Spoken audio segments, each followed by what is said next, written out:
listening to KMRO FM, Kamurocho Radio. Kamurocho Radio. I'm your host, Jordan, and with me as always is Argyle. Welcome listeners. If you are the 10th caller to KMRO FM, you could win tickets to the Pontiac Silverdome to see Gravedigger. You can win tickets to the Purgatory Fighting Club to see Gary Buster Holmes. Oh, that's a better How you joke, doing? actually.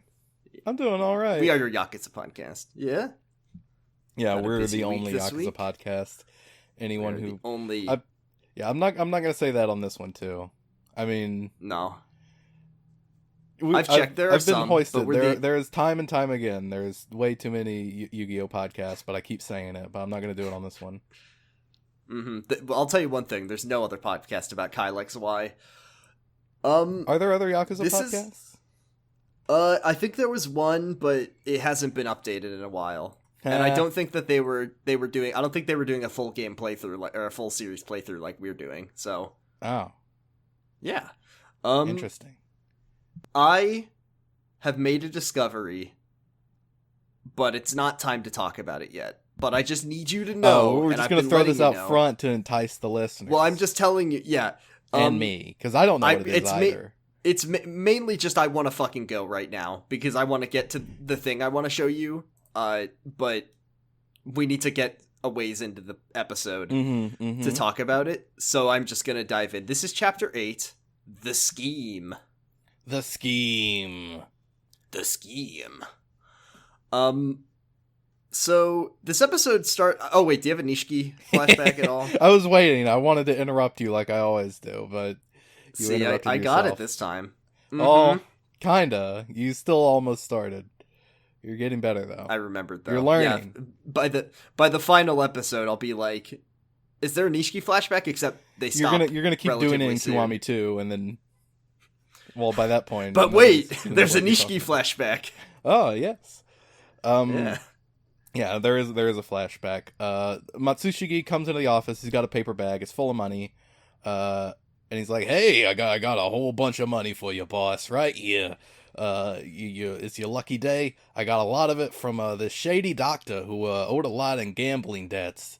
And Nishiki's like, "A doctor? Huh?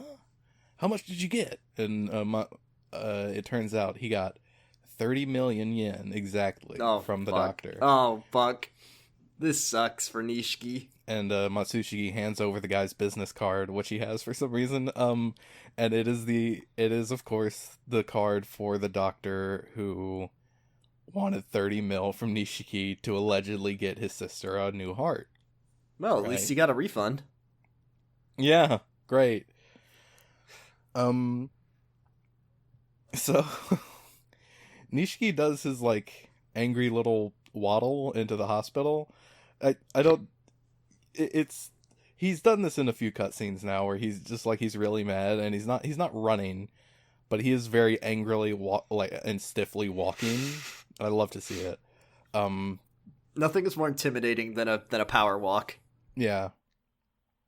And he goes into the doctor's office in the hospital and there's nothing, like, it's all gone. All of his stuff is gone. The doctor's not there. The entire lights are hospital's off. gone. Oh yeah, there's no nurses. There's no doctors. The whole hospital was a scheme, a ruse to get him $30 million to pay back his debts. But no, he talks to a nurse who says, "Yeah, we don't know what happened to the guy either. You know, today he came in, he resigned, he packed all of his stuff up, and he literally ran out." And we it's not looking great for Nishiki, huh? Or his sister, I guess. Yeah, not looking great. So it's basically too late to do an operation on her now. Even if he was able to get a heart from a legitimate doctor. So it's kind of, nothing he can do now. Can I know where this goes, but can I make a prediction? Yes. What if Nishiki gives his What if Nishiki gives his sister his heart? And then he becomes and then he becomes a heartless. Kind of a I thought you were going for kind of a Last Christmas. No. Well, that would be really funny, but no, he becomes a heartless, and that's why Nishiki is dark. is because okay. that's not Nishiki. That's Nishiki's nobody. This is... I like this, actually. Is the worst thing. This is the worst thing is I'm imagining a Kingdom Hearts level where Sora, Donald, and Goofy come to Kamurocho. Hey, it's Kiryu Kazuma, the dragon of Dojima! Gosh, Sora. I don't know. Have you ever played Kingdom Hearts to riff on this? I'm sorry. That's okay. I'm just happy for you. God, I wish that were me. I've never. I know Simple and Clean, and that's it. And I know the conceit of the series, but I'm sorry, I don't know anything about it. That's okay. You are valid. They sing karaoke with Kiryu. They fight Majima. They do all the hits. Okay, look. There's a part in Kingdom Hearts where they do basically a karaoke rhythm game, and now I'm just thinking about it. This is a good video game idea. What if it's called. It's called. Fuck. What's the name of that fucking tabletop that Riley made? Shit. Oh yeah. Our Hearts Intertwined. What is it called? Interstitial. God. Interstitial. Instead of Kingdom Hearts, it's interstitial. That's exactly what it is. Dan, friend of the show, is playing a game where that happens, where they go to Yakuza World, and he's playing Kiryu. Thank God. I love that. Okay. Is that all that happens to Nishiki, is that he has to become a Heartless? Yeah, well, he's outside the hospital, and he collapses on the ground and screams into the sky, and he's crying, and he's baby. He is quite baby. This chapter starts very abruptly. There's no intro cutscene, at least for me. Yeah, no, there isn't one for me either. Last week, Kiryu had just finished beating ass. He just kicked, 20 dudes over. Yeah, this just resumes exactly where we left off. He's emerging from the alleyway, and he's like, uh-oh, the cops are about to be here. Better lay low for a bit. So Kiryu walks around town, and as he's walking around, you just hear NPCs being like, I can't believe that West Park exploded. Huh. I can't believe a bomb went off at West Park. What's all that smoke coming from West Park, a.k.a. Purgatory? I can't believe that little girl was taken out of West Park. I hope the florist and Date are okay. I can't believe I saw that cop get kicked in the nuts at West Park. Come on, no, don't take Haruka, no. No, my nuts, please. My nards. That's all I have left. My wife left me and all I got is these 2 nards.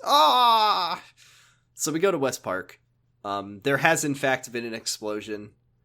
And yeah, Haruka's gone. Oops. Yeah. I know it's not, look, we learn, immediately. Date's like, listen, Kiryu. Kiryu's got a head, not Kiryu, Date's got a head bandage, so you know he's been injured. Yeah, we learned that basically, Haruka's walking around outside, and she's telling Date, first she says, I can't believe I have to be supervised by you again after you got me kidnapped. That was the first thing she said, and then she's just like, I don't want to stay here, I'm worried about Uncle Kazuma, or whatever she calls him. Me being here is just putting everyone in danger, so I should just leave, Mr. Date. Which is like, okay, cool, that's noble of you and everything, but you're 9. What you're are you a 9-year-old. And see, he didn't say it, but I know Date was like, well, that's a great idea, Haruka. Why don't you just go off on your own? Yeah, he was about to say that, but then the bomb went off. I planted this bomb in the toilet that leads into the West Park, so better go before it sets off. Oh, no! And then the bomb goes off. Teenagers! Yeah, a bunch of teen hooligans walk into West Park. They have bats and pipes. They run in, and they're on motorcycles, and they have pipes, and they're hitting people with them. And do they really have motorcycles? No. Wait. Oh, I got really excited that you had a different cutscene than I did. No, they don't have motorcycles. They should have motorcycles. Spiritually, they have motorcycles. That's true. And they're just beating up all the homeless people, and Date tries to very slowly run away with Haruka, and of course he's not fast enough, and they catch up and beat him over the head with a pipe and take Haruka. You guys are so cool, let me join your gang! Ow! Haruka, this is just our chance. These guys can help us out. I think we could join their gang. We'll become the top boys in town. We could leave Kiryu. We don't need Kiryu anymore. We could join the Color Gangs. Oh, he wants to. Look, one thing you gotta know about Date is that he's always wanted to join the Color Gangs. This is where we meet the Color Gangs. Yeah, except they're not wearing colors this time. No, in this cutscene they're not, but they will be later. Like miscellaneous hooligans. They're not organized. The florist. At all. We're back in present tense. I'm not saying Date could have prevented this because a bunch of armed boys came and kidnapped Haruka, but Date could have prevented this. So the florist tells us that there are 3 gangs in Kamurocho. They're red, white, and blue. God bless America. Hell yeah. And it's what are they? The Bloody Eyes, the White Edge, and the Blue Z. Yeah, that's exactly what they are. Blue Z, White Edge, Bloody Eye. Now here's the funny thing about the Color Gangs. They appear once in this game, in this chapter. Yes. Okay? This is the only time they will ever be plot relevant in the series, pretty much. Yes.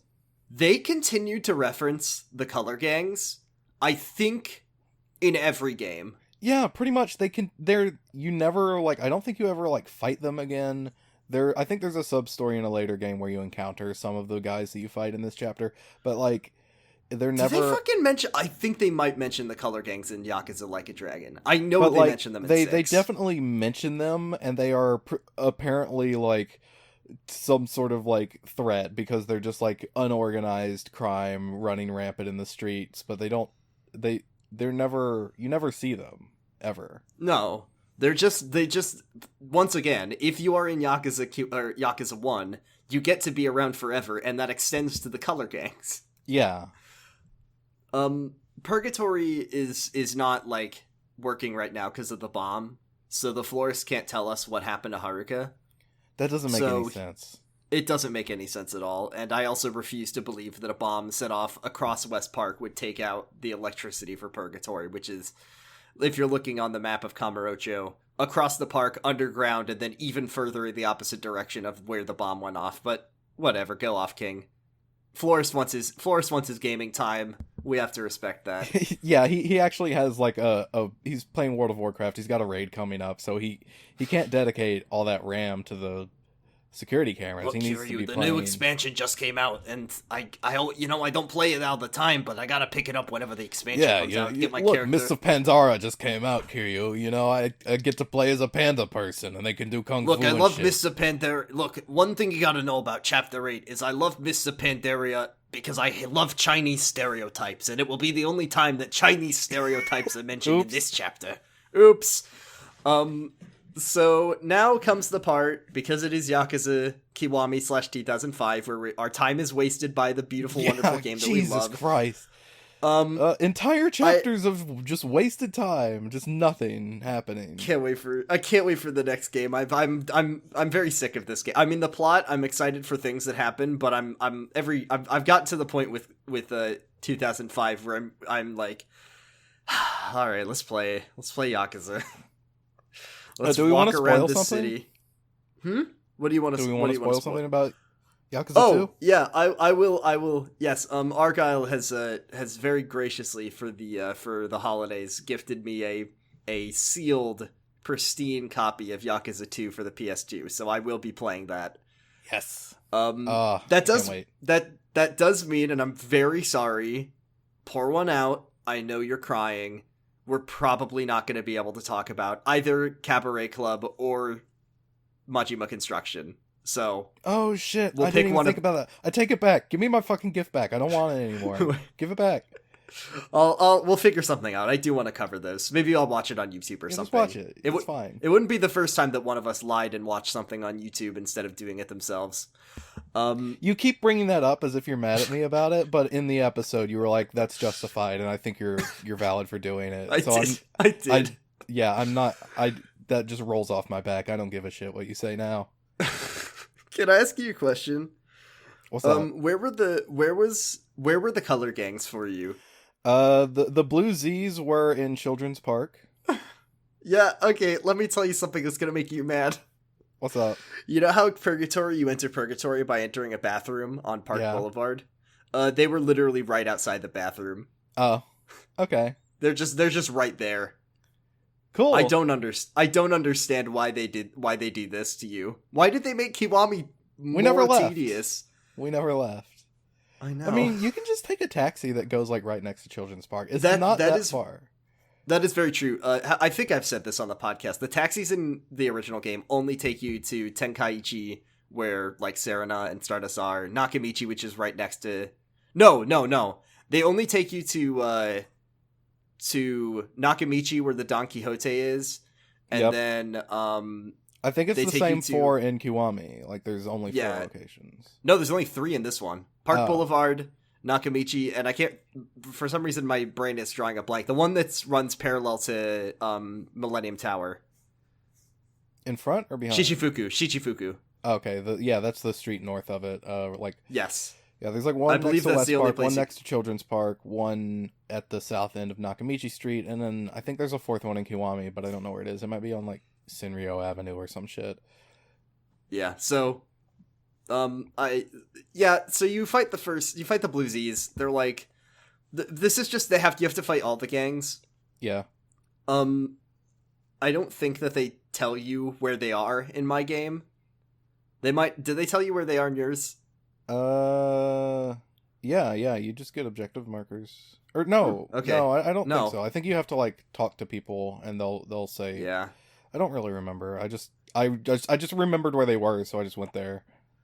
Yeah, exactly. And after you fight the Bluesies, we have to go to a time-honored Yakuza locale. We haven't been there in a while. It's Kidnap Alley. Yeah. We haven't been here since there hasn't been a reason to come here since Yakuza 0.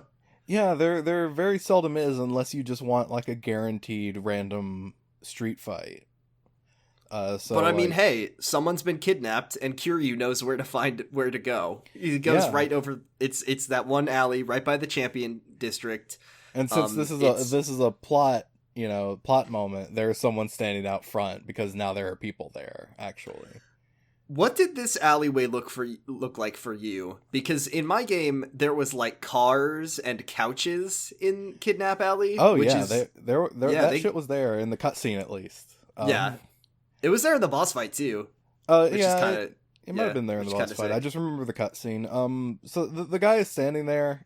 There's a guy standing out front, and he's like, "Hey, Grandpa, what are you doing? We don't let people like you in here. This is where the White Edge stay, and you just need you to know." Speaking of the White Edge, that as far as I can tell, all of these voice actors are white people doing African American vernacular English in the dub. So that sucks. Fantastic. Hate to hear it. Couldn't have predicted that. So yeah, great shit.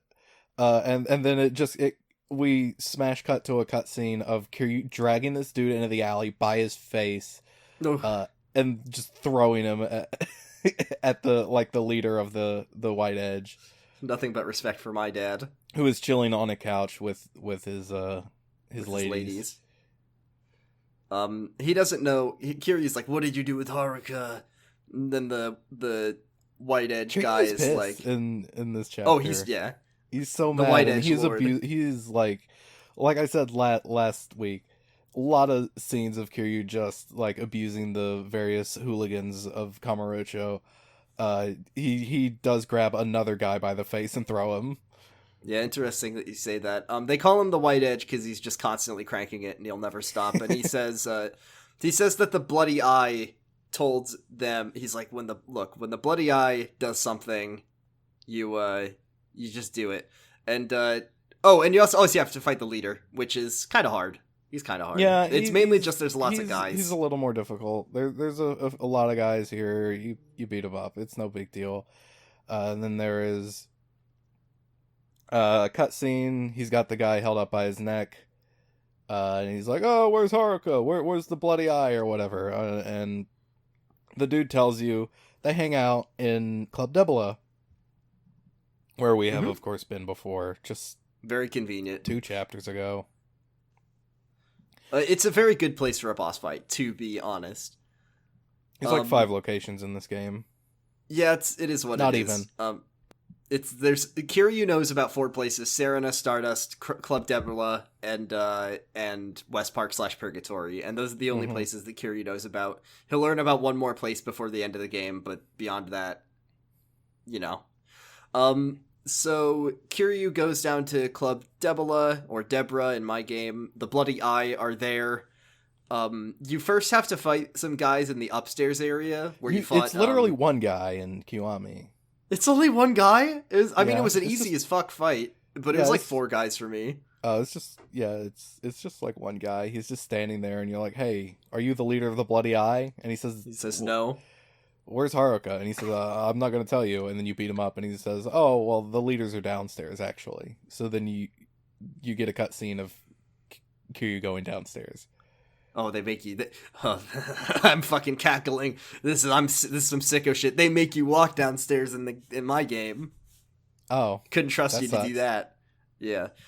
This is where you have to fight what I can only describe as the Ornstein and Smo of Yakuza. That is very accurate. They're it really is exactly hard what they are. It's a very fucking hard fight, and you just walk up to them and they say, "We're gonna kill him, right, Aniki?" And then the guy says, "Yeah, we're gonna kick his ass. That's right, brother. That's right, big bro."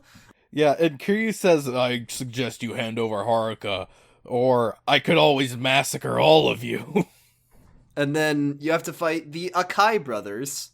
Mm-hmm. And one of them is big, and one of them is small, and they hurt you really bad, and there's a lot of other guys. Yeah, it's a fucking hard fight. And then Kiwami, the small one, has Majima's breaker moveset. I knew this fight was fucking miserable, and I couldn't remember why. And yeah, it's because in Kiwami, he does breaker style. Like, every time you knock him down, he'll do the head spin, like, wake-up move, and it sucks. You will always get hit by it, no matter what. Because I remember playing this, and I was like, these guys are hard, but not as hard as I remember them being. Am I better at this game? They have a ton of health. They have so much They have, like, Shimano levels of health. It's ridiculous. And there's 2 of them, so you have to fight 2 bosses at the same time, and all of their little goon guys. So that sucks. It's just, like...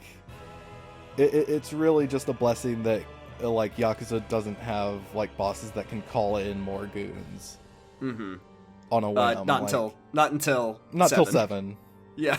Yeah, but that's a turn-based RPG. That doesn't count. Mm-hmm. Yeah. That's just those are normal in that genre.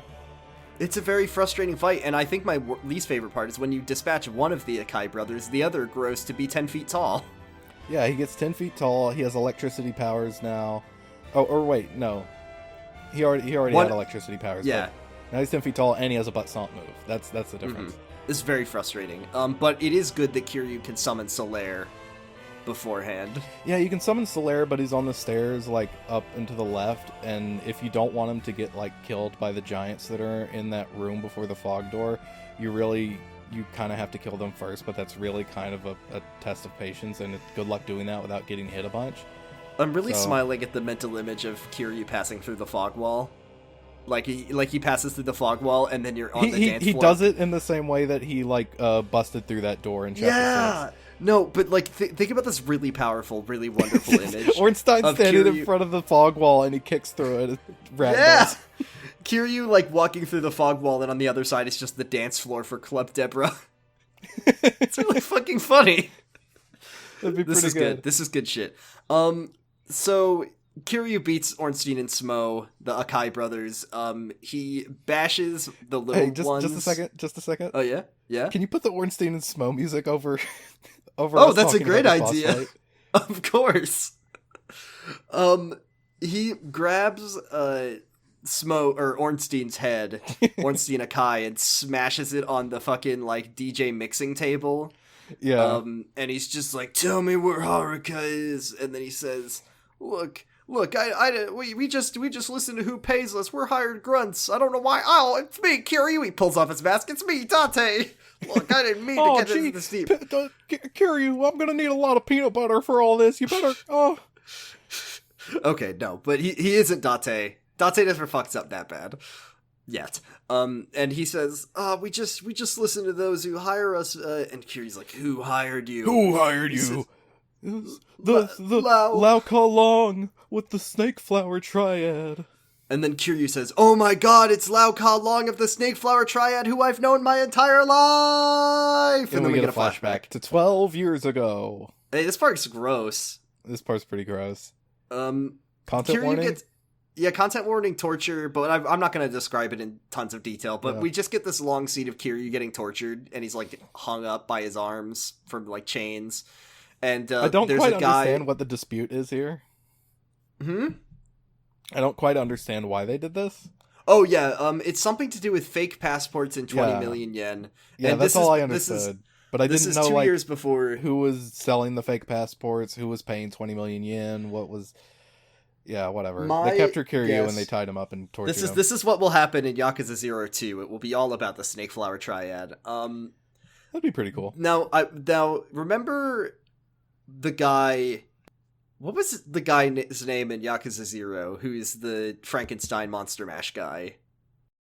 It started Lao Gui. Lao Gui. Remember Lao Gui? I remember Lao Gui. Now, he was an insensitive depiction of a Chinese person in Yakuza 0. Yeah. But aren't you glad that he was voiced not by an English person, so you at least couldn't connect the stereotype? Oh god. Like, I'm sure whatever voice he was doing in Japanese was probably not great. But let me tell you, Argyle. Let me tell you. Not ideal. Not an ideal thing at all. My guess is that it had something to do with the Dojima family, the Dojima family. Kiryu's not in the Kazuma family, that's right. Probably, like, was the Snake Flower Triad, like, tasked them with getting some passports or something, and then maybe the Dojima family, like, made them fake passports instead of getting them real passports, and that's my guess. It was something like that. Oh, maybe. He's mad at Kiryu, and he says, we're gonna, like, fuck you up so bad and kill you he says, like, the more brutal your death, the more powerful our message will be. Then they stab him a bunch, and he's getting the bad acupuncture. Yeah, it's bad. It's really gross. And then they're about to, like, stick his eye with a soldering gun or something. He's about to get Majimud. And then this part rules. Double Gun's daddy coming in. 2 guns, bitch. It's Mario Kazuma. Yeah, oh my god. Air Kazuma here. He fucking rules. He shows in double guns, just fucking blasting guys. One of the Snake Flower Triad guys kicks like a wheelie cart at him. Yeah, the cart with all the torture implements, and Kazuma jumps into the air, jumps off the cart, and then blasts the dude. He's doing fucking Matrix shit. It rules. Yeah, he's like a John Woo protagonist. Like, and I forgot to say, Lau Ka Long is gone. He has left. Otherwise, he left, so he doesn't get shot by Kazuma. Mm-hmm. So he can come he back would have if he was in here. If he was in here, he would have got shot. And before Kazuma dispatches the final guy, he gets a bullet through the leg. And this was, that's why he's walking with a cane. I rewatched the cutscene like twice, and I didn't see him actually get injured. I mean, he definitely gets injured because that's why he's walking with a cane. And then I know he got injured in this incident. They're like, "Oh, your leg," but I don't see anybody actually shoot him at any point. Yeah. Did he get shot on his way in and then still did the sick air flips with his leg like that? I didn't see him get shot either, but yeah, he at some point he gets shot in the leg, which is why Kazuma is using a cane. And he says to save you, Kiryu, I'll take a bullet. I'll take a bullet any day, or something like that. He's very I can sacrifice a leg or two for you. Mm-hmm. Not for Nishiki though. I hate him. He blasts the chains down with his double guns, freeing Kiryu, and they leave together. And then later we see Lau Ka Long return to find a room full of dead bodies, and he's very unhappy. Argyle, let me tell you about what I found. Everybody needs to see the picture of the image of Kazuma jumping up into the air. It's so good to see. I love to see it. Let me lead you into this. Because I knew in my heart that for our Twitter image this week, it would be Kazuma double guns. Mm-hmm. And I also knew that Kiryu, that happens in the Kiryu torture scene. So for ease of search, I just looked up Kiryu torture scene on YouTube. Uh-huh. And I found a lot of people asking if they can get an uncut version of the Kiryu torture scene because the acting was so they good said. in it. I found a YouTube channel, Argyle, my dear friend, called, are you ready for this? Yeah? It's called Guys in Trouble. No. And the channel the channel description says, want to see your favorite video game hero in trouble? You're in the right place. No. Take a sit. Enjoy it. And I said, that sounds like a fetish. And then I read on. It says, Gyaku Ryona is a fetish around a victim, almost exclusively a humanoid male being physically assaulted or psychologically abused by an offender. It differs from sadism in that it is a voyeuristic fantasy fetish with focus towards fictional characters from video games, anime, comics, TV, and movies that includes battering, abusing, and otherwise killing men. I mean, now, my friend, this YouTube channel has a lot of Yakuza content on there. Oh, there's a lot of it. Yeah, so the video that brought me to this horrid place is the video called Kazuma Kiryu in Trouble, Yakuza Kiwami Torture Scene. Now this comments on I am going to read you. I am going to read. How many views does this video have? It has just shy of 10,000 views. Okay. Now, I think that here's the thing. I don't think everyone here is here for the fetish. I think some of them are here because they're looking for video game cutscenes. Right. But this comment is very just funny. Wanted to see Kazuma jump in the air. Yeah, I was here to see Kazuma jump in. Yeah, they were all here. Please clip Kazuma jump in the air. That's all I wanted. Please, is this a video where you got the screenshot of Kazuma jumping? This is where This is why I found this video. Great. I was just wondering if maybe they cut it before Kazuma jumped and maybe you had to go to another video, or you just didn't feel right getting it from that one and you need to go to another one. But no, it's fine. It's good. I love that you got it from that video.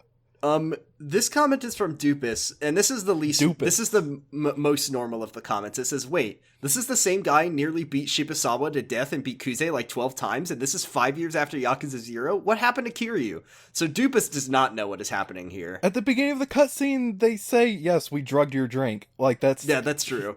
But Dupus, what I'm saying is that Dupus is not aware. Dupus is an innocent soul. They're not here for... Dupus is an innocent moron. Dupus is a Yakuza fan. Anything. This one is from a video that is called Kazuma Kiryu in Trouble, Yakuza 0, Final Boss Fight, QTE Fails. So it's kind of that Heavy Rain video, but it's just Kiryu missing QuickTime events and getting his ass kicked. Kiryu running through the farmer's market, getting chickens in his face. This person, I can't read their username, it's all in Thai, but it says, "Shirtless Kiryu is so sexy," heart emoji. And then Guys in Trouble, the man himself, comments, "Kiryu is one of my favorites. You can have absolute sure that you will see him again here." And Argyle, you see him again here. Let me take you to Kazuma Kiryu in Trouble, Yakuza Kiwami, fail boss fight, Lao Ka Long dominates Kiryu. Oh, the spoilers. Yeah, well, I said we would definitely fight him later. I can't wait. I can't read these comments. Get next chapter. This person says, with all that slashing, I sometimes wish Yakuza implements armor break or clothing damage mechanics found in games like Dynamite Deka and Soul Calibur, smiley face. Just a little bit. Just put it away. Now, here's one. You're gonna love this one, my friend. Okay. Shibusawa dominates Kiryu Yakuza 0 final boss mod. So this is not the final boss of Yakuza 0. This is the final boss of Yakuza 0, but the models have been swapped. So it's Kiryu. Okay. Well, that's what I figured. Shibusawa. Yeah. Kiryu, and the description says Kiryu will not save Makoto this time. Makoto is dead because of this video. This is where the timeline splits 3 ways. Yeah, when someone got too horny and swapped the models. There's the child Kiryu timeline where he never joins the Yakuza. There's adult Kiryu timeline where he beats Shibusawa, and adult Kiryu timeline where he does not beat Shibusawa and doesn't save Makoto. This is one comment here says, from what's a username says, "Can you do Kiwami 2 dominating Kiryu in his pajamas, the costume where he is in sweats and barefoot, all the eggy actions on him?" And then what's a username says, "No." Oh my god.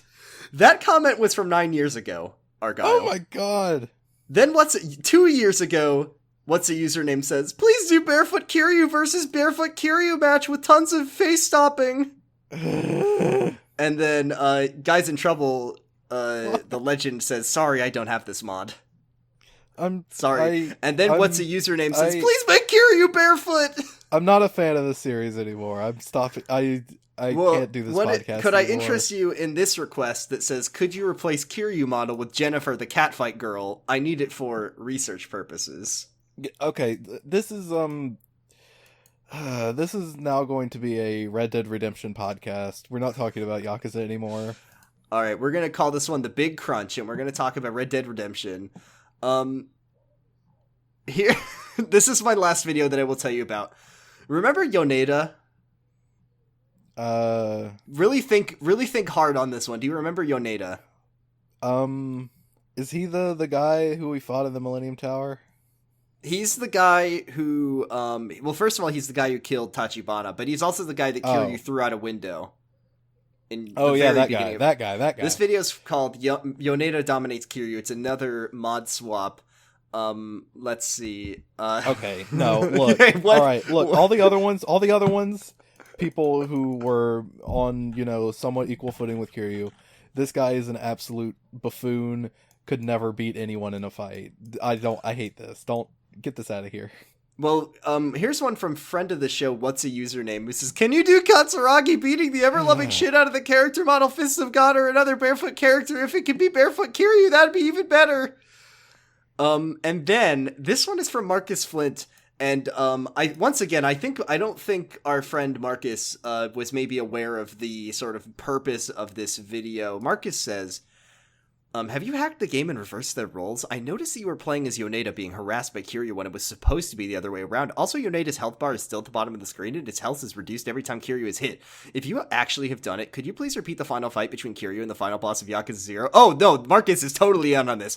I really like that fight, except for the fact that Kiryu almost beat him up before the end of the fight while somehow being taken out by a punch at the last minute. It would also have been really cool to see the boss beating up Kiryu before taking him out. A pitfall of this game, this game fucking sucks because it does not have very good death animations. The death animations when Kiryu kills people with his murder actions.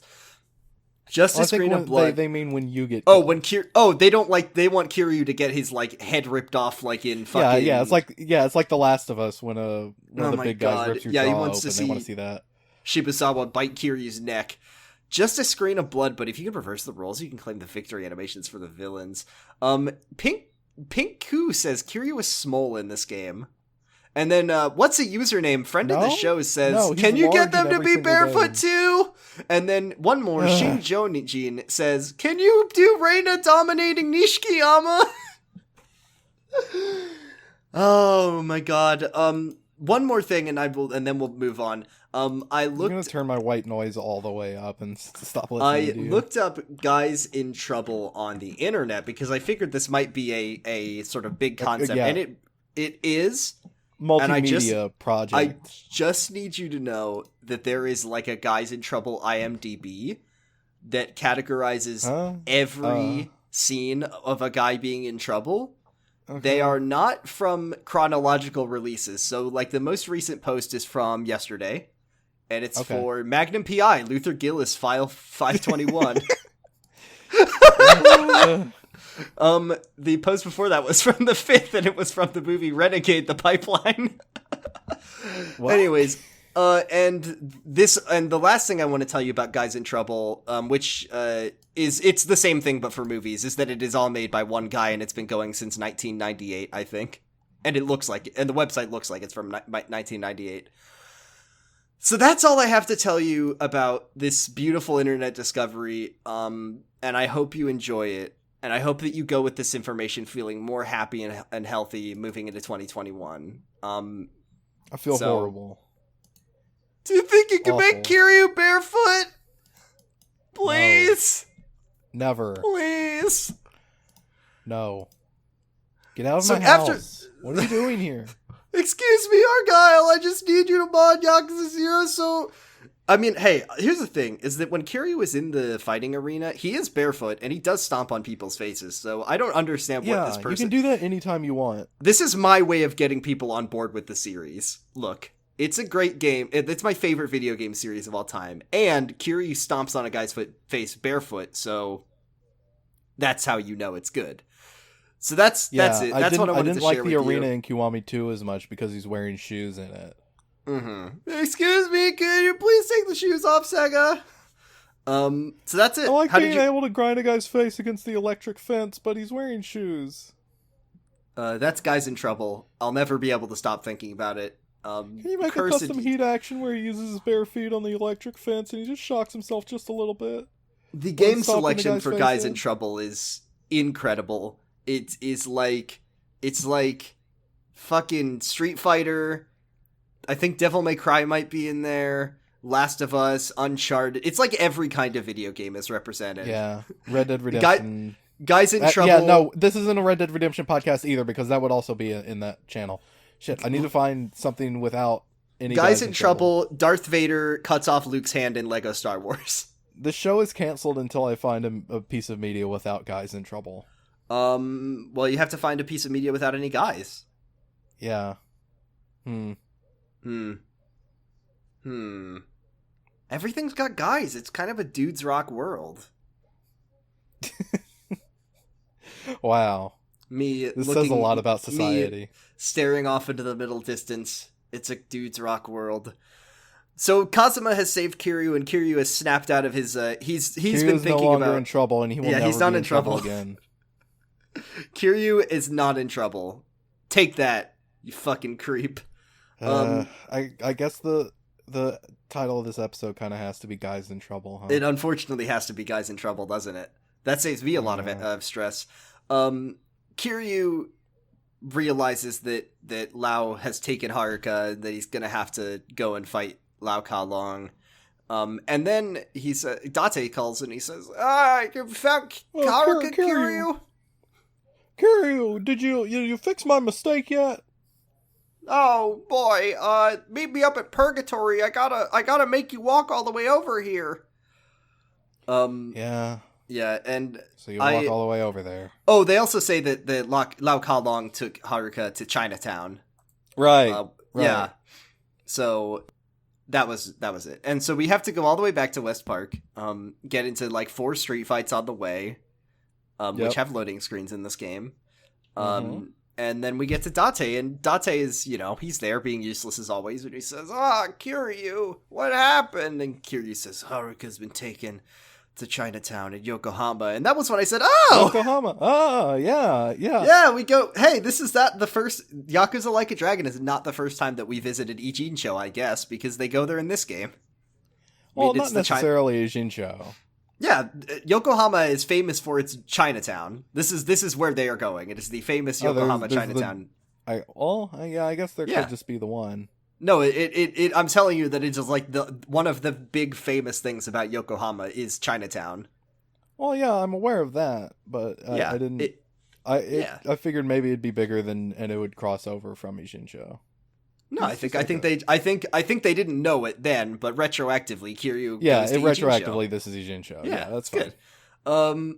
And he says, "All right, Kiryu, when you're ready, let's go find Haruka." And then there was some side content that I think I missed. I'll take you in my car. There's a part where Kiryu gets a phone call from the florist, and he says there's some ex-Dojima guys hanging around, and he'll be in the monitor room. But at that point, my wrist started to cramp from playing video games and taking notes, and it was, I was just thinking about how wide West Park is, and then you have to walk all the way across Purgatory, and I said, nah. And that's, so yeah, we get in the car, and then I think there's a little more to see, right? Yeah, there's a little cutscene. Lao Kalong is meeting with Shimano. They're just kind of, he's like, good job kidnapping Haruka, Mr. Kalong. And they're gonna split the 10 billion yen once they get it somehow from having Haruka. And he's like, okay, yeah, you'll get 3 billion. And Lao Kalong is like, what? So you get 7 billion? That seems a little unfair. And he says, no, we're going to get 5 billion. And then 2 billion is going to go to this guy who walks in, and it's Terada. Our first time seeing him in the flesh, the guy who tipped off Nishiki about Haruka and all that. He's a large man. And he's kind of, his signature thing is he like wears a big white scarf under his he's got like jacket. an ascot or whatever. Yeah.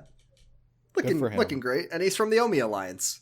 Yeah. Hey, how fucking funny is it, by the way, that this is the second fucking time that Shimano has gone around and secretly collaborated with the enemy Yakuza, the Tojo, or the Omi, who are like the sworn enemies of the Tojo clan, and this is the second time that one of the Yakuza, like, brass secretly was collaborating with them, because this is the second fucking time he's done it since Yakuza 0. Well, It's in almost Yakuza 0, like... he was gonna fucking, like... What was... In No, I Yakuza know. 0, he was gonna give the fucking... He was gonna He's give an opportunist. I know, but why are they keeping him around? What I'm saying is that what I'm saying is that the signs have always been there, and money. Yeah, they should delete his Twitter. Yeah, I don't know. He just makes good money for it. Yeah, they're gonna delete his Twitter right before he's about to get like banished from the clan. Yeah, they'll be like, we've been waiting for the right moment to do this, and the 4th time he tried to sell out the Tojo to the Omi Alliance, that was Topical one too many humor. times. Can you tell what happened today? It's fine. On the day that we're recording this? It's good. I can't stop thinking about it. I'm really mad about it. Yeah, but think about how funny if it would be if like Shimano or like the Dojima family had their own like Krasenstein brothers who were very... Wow, he got kicked out. Dude. Yeah. Oh my god. Yeah, they need... I really want to fight the Krasenstein brothers. Yeah! Yes! Oh my god. Hey, Aniki. What if Orange Man Donald... Yakuza enemies. They rip their shirts off all the time. Oh my god, you're right! Like, the Krasenstein clan. Hey, Aniki, what if Orange Man Futoshi Shimano had a big P-tape? That's pretty funny, Ed Kun. This sucks. I love this. They put on their podcast, they're like, we've been very close ever since we grew up in Sunflower Orphanage together. Right, brother? Oh, God. Now, those are some guys I want to see in trouble on Twitter. Whoa! Well, they can't be in trouble on Twitter anymore. Oh, yeah, they're right. Their fucking accounts got banned. Yeah, it's just their quote-unquote wives that are tweeting for them now. Yeah, Terada is here. And Shimano has been selling the Omi Alliance secrets all the time, and he fucking sucks, and he's the fucking, like, stain on the Tojo clan, and I don't understand why they keep him around, except for Makes the fact money, that baby. Yeah, he does seem to make a lot of money. He then says Nishikiyama is a dumbass because he thinks he can outsmart him even though he's 20 years younger than him. Yeah. That's how that works. He doesn't understand the true terror of being a Yakuza. Uh-huh.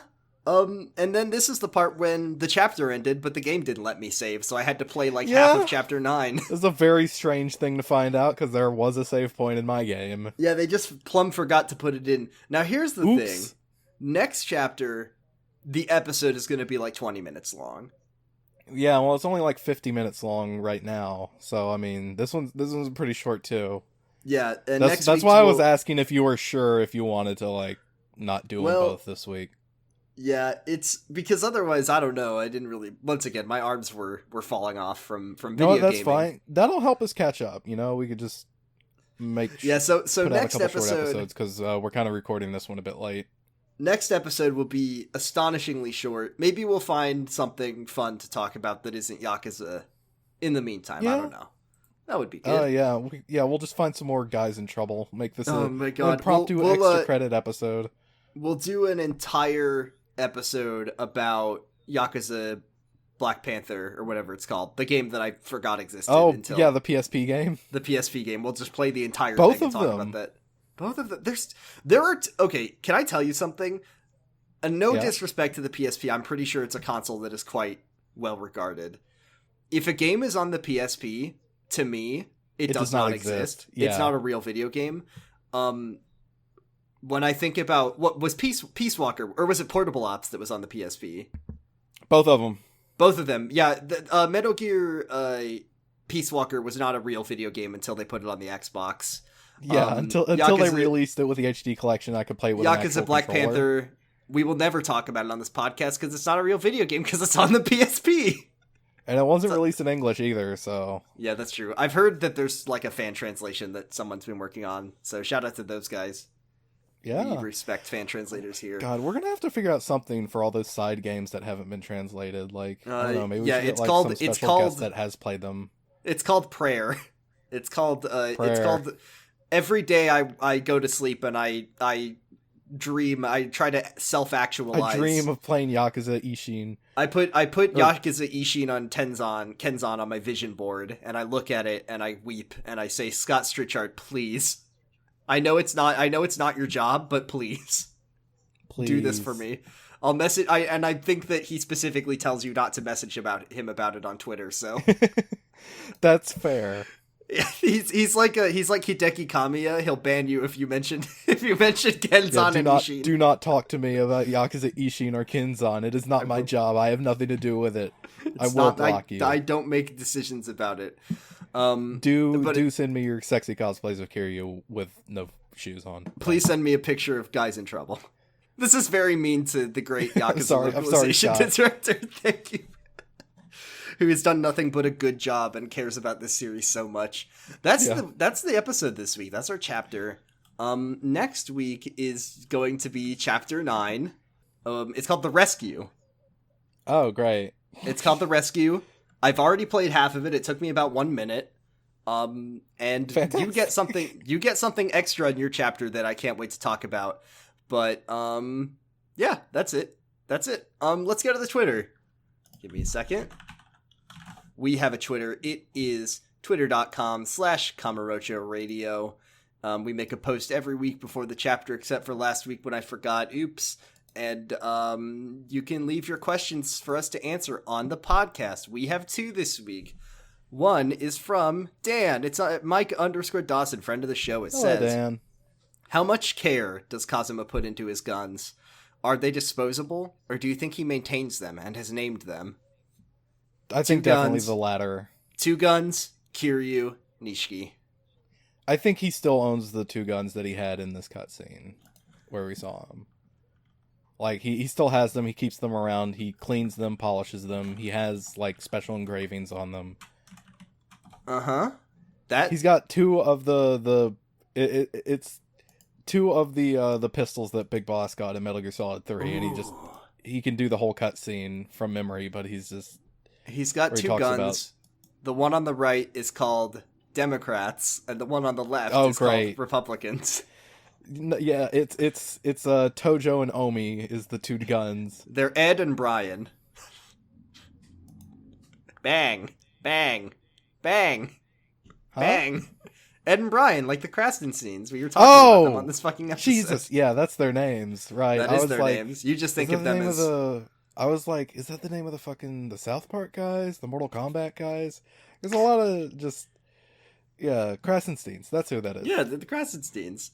Yeah, I do think that I think if anything, Kazuma, because we know, Kazuma's Mario and Shimano is Wario, and they're kind of like, they're kind of opposites of each other. So I think Kazuma is like, he is one of those guys that like cleans both his guns. He tucks them in every night. He like takes them apart and whatever. And Shimano eats his guns. Yeah, Shimano throws them. He throws a gun in the trash the second he's done with it. Here's no one care. from... No, doesn't value them. Absolutely no, he does not. eat them. He gets a fork and a knife and he slices it up and he eats it. It's like in Smash Bros. No, I'm kidding. He doesn't eat them with a fork and a knife. Who am I kidding? He just unhinges his jaw. He's Wario, and it heals him 1%. Here's one from Sue at Sue Makes Art, friend of the show, who says, "What's your personal signature heat move? What's your fighting style called?" This is one that I'll need to think about for a second. I saw this yesterday and I meant to think about it and then I didn't. My special fighting style is called Blanky Mode, and I just go to sleep. That's my heat action. It's like Nanba, it heals you. It doesn't heal me though. It just makes me feel worse. makes you worse, yeah. It's called breakdown style, like breaker style. Yep, that's what it is. My style would be called I feel like my heat move would just be like meticulously, like it would be a really long one, like the Yakuza 5 ones. Yeah. Yeah, and it would just be me like making an entire pot of coffee, drinking it, then making a second pot of coffee, and then throwing it at you, and it would be called like Brewster style, like the funny Animal Crossing. Okay. Yeah. Oh yeah. I need a name for my heat action. It's it's breakdown style. No, that's my fighting style. What's my heat action? Oh yeah, I go to sleep. It's called Essence of Crisis. Oh, yeah, great. Essence of Java for me. That's the heat. That's the heat action that is where you ask people if you want to update your program, and then they say no, and then you vaporize. You play Minecraft. Essence of iron pickaxe. Yeah. Essence of creeper. Essence of Germacraft. Ooh, that's some internet humor right there. Yeah. My Yakuza heat move is that I post a picture of my cat on Twitter, and then you go and you look at it, and then you like it, and then that's it, and then you don't want to fight me anymore. All right, yeah. There you go. That could be a move from like Yakuza 7. My heat move is that I take off both of my shoes and I stomp on your face, and then I videotape it, and then Guys on Trouble will repost it, and I'll get lots of money from ad revenue. Hell yeah. Those were both of our questions this week. Great questions. Thank you. If you have a personal heat action, leave it in the comments below for next week. That would be fun. Hey, tweet at us your personal heat action if you'd like. I want to know. Yeah. Let's make sure to put that in the questions post for the next episode too. That might actually give us some good content to talk about if we get a good amount of responses. Yeah, maybe. So, if you have a personal heat action, tweet it at us and we'll read it on fighting style. Yeah, in fighting style. Tweet it at us and we will read it on our next episode. And we'll just have a long conversation about Yakuza where at like roughly the 10-minute mark we spend about 5 minutes talking about what happens in the next chapter, as is the way that this video game goes. Thank you, Yakuza 2005, for doing this to us.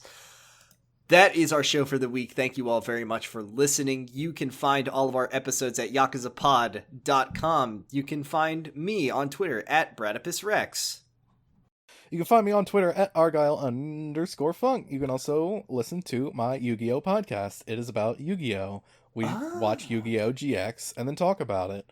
I do that with friends of the show, Sarah, Max, Dan, Elliot, and Audrey. It's called Pod of Greed. That's Pod of Greed. It's about Yu-Gi-Oh! Oh, the Yu-Gi-Oh! Podcast about Yu-Gi-Oh! Is about Yu-Gi-Oh! You can find my two podcasts. One of them is about the beautiful, wonderful ABC Family TV show Kyle XY. It is called Kyle XY, spelled W-H-Y. Get it? That's a great one. And then you can find my other one. I hear Kyle's been really just like slamming and jamming. He fucking dunkarooed so good. And not only did he dunkaroo... I hope he stays on the basketball He doesn't. Team. He quits at the... No, status quo. He quits at the end of the episode. Sorry. Fuck. Yeah. Oh, this will come out before that. It's fine. Not only that, but he... Before he dunkarooed, he... You know, we lost a... The guy who is the subject of the internet's favorite emoji has gone too far recently. More like poo-poo tex. Yeah, poo-tex has gone too far. And that emoji has been purged off the internet. So, to my surprise, many, many years ago, Matt Dallas, the actor who played Kyle, treated us. He knew what would happen. He knew we'd make the podcast. So before he dunked, he made the most perfect. He knew, and he made the most perfect pog face I've ever seen. So that if you join the Jerkinit/KyleXY Discord, you can have access to Kizzle Dizzle, the new Pog emoji for future generations. I forgot the name of it. Yeah, and I know it's like a shameless plug. I don't care if you listen to the podcast and talk about it with us, but if you have Nitro, get access to Kizzle Dizzle and share it in all of your servers, because it's the new Pog for a new generation. And Kyle XY has never been problematic. You know what the thing is? The thing about PogChamp guy being canceled is that pretty much everybody has their own variation of PogChamp now, so it doesn't even matter. You can just delete the normal one, and you still have all your other ones that express the same thing. Yeah, but exactly. It's good. And Kizzle Dizzle is the best one. You can listen to my other one, Slappers Only. It's about video game music. The episode coming out on Saturday is about Paper Mario 1,000 Year Door. It's good. Oh, I can't wait to listen to that. That's such a good soundtrack. It's probably the best thing we've covered so far. You can find us on the Noise Space Podcast Network at noisespace.xyz, because it's Canadian, home of some great podcasts.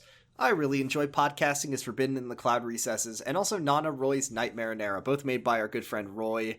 Great shows, great laughs. Shout out to Roy. We just recorded an episode with her of Pot of Greed yesterday. Ooh, fuck yeah. Let's see, what else is on there? There's LMNOP about Elementary. There's 0 to 0 that my brother did with Gigalithic and Val about Who Wants to Be a Superhero. That one was fucking good. Missed that one every day. That was a good one. There's Kid Nation about Kid Nation. There's Live Free Twi Hard. I think they just finished watching they watched like New Moon or something, I think. Nice. All great shows, great choices, great fun, great laughs, great friends. So thank you, Noise Space. And that is it for this week. Next week we will be joining you with a very strange episode. We'll figure out something to do.